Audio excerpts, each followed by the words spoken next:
And so what can we learn from the mixed results of this week's midterms going into 2024? Commentary editor of the Washington Times, Kelly Sadler, and also former Westchester County, New York executive Rob Astorino join us to discuss this. I'm glad to have both of you guys here. First, let me get your reaction, Kelly, to this. The news that just broke a few hours ago that Democrat Mark Kelly is the projected winner of that key Senate seat in Arizona against Blake Masters. What are your thoughts on that?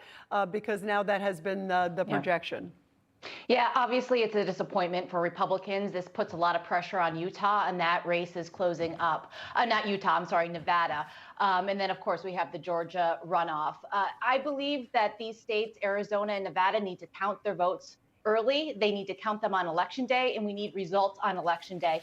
This, going a week past Election Day and not having final results just sheds some distrust in our system. And if Florida can get their votes counted and have early voting and get those counted and reported the night of, Arizona and Nevada should also be able to do it.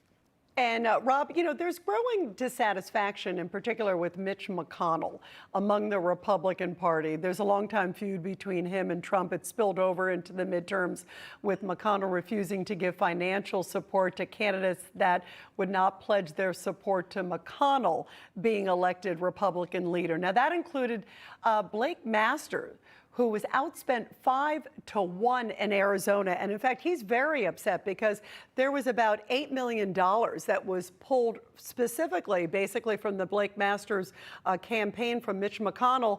And it went over to Lisa Murkowski, who was running against Kelly Chewbacca in Alaska. I mean, it's putting against one Republican against another Republican. Kelly Chewbacca was leading the race. Lisa Murkowski has voted more in line with Biden, even though she's a Republican, but much more frequently with Biden, certainly than Kelly Chewbacca would with her philosophy. And yet it's like he's playing Republican against Republican. And you wonder what that money could have done. And Blake Masters, in fact, in the last few hours, has been really upset, saying, imagine if I had those $8 million. He's saying what could have happened there in Arizona. What are your thoughts, Rob? Yeah, no, I mean, for McConnell to pick between two Republicans and put money there when that was a sure win and take away from a state where we had so many issues going for us, including immigration and an open border in Arizona. Now, Kari Lake is probably going to win that. That means Blake Masters fell so far behind that she couldn't pull him across. And that's because $8 million was pulled from that race, which could have helped him and maybe put Arizona red with regard to the Senate. So I think strategically, I have no idea why that happened. Interesting, though, Senator Rubio is saying, hey, wait, not so fast on leadership here. Let's sit down and talk about who we want.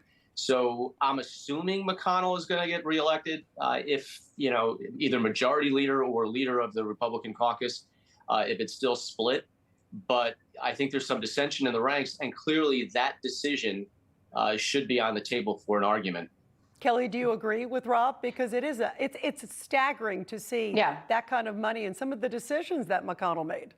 Yeah, and McConnell was wrong to pull money from Arizona and put it in Alaska. It was foolish, but it was a candidate that he didn't like. It was an America First candidate that he thought might bring trouble to Washington for his coalition.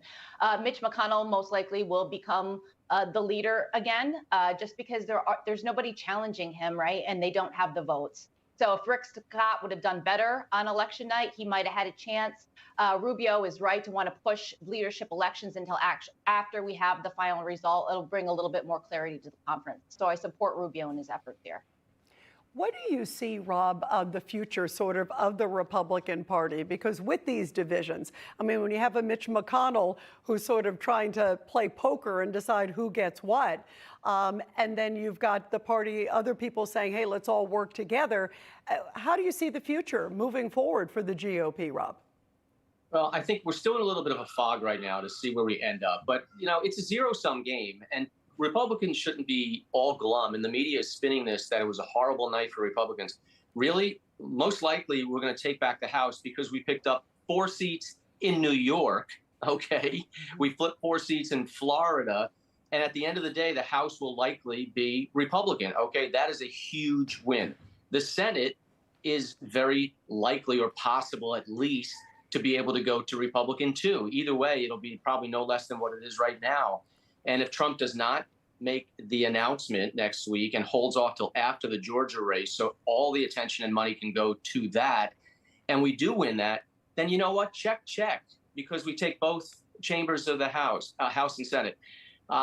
Look, the presidential race is going to start soon. I would say it should be competitive. You know, we've got great candidates. Nobody hands you this. If you want it, you got to go try and take it. So that includes DeSantis and everybody else. There's really no room for deference at this point. You got to go get it if you want it.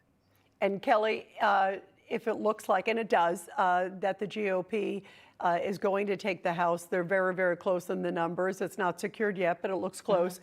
What would you like to see on the table? What would you like to see them do? There was talk about investigations, about border, about Fauci. There's so many different, even Hunter Biden. Yeah, no, I mean, definitely they need to ramp up the investigations in terms of Hunter Biden, in terms of where the coronavirus originated, so that we can prevent another worldwide pandemic from ever happening again. But I think the most important function is to make President Biden a lame duck president. It's to stop the crazy, wild spending bills that have been coming out of Washington, D.C. It's just to put a plug in that hole, and then carry on these investigations in terms of getting some real answers for the American public, in terms of the coronavirus, as well as Hunter Biden's corruption, which will lead to the big guy, Joe Biden, in charge. Lots of questions, and I think the American public would be curious to see what comes out of those investigations for sure. Kelly Sadler and Rob Astorino, really great to have both of you on the show. Thanks so much for joining us. Thanks, Rita.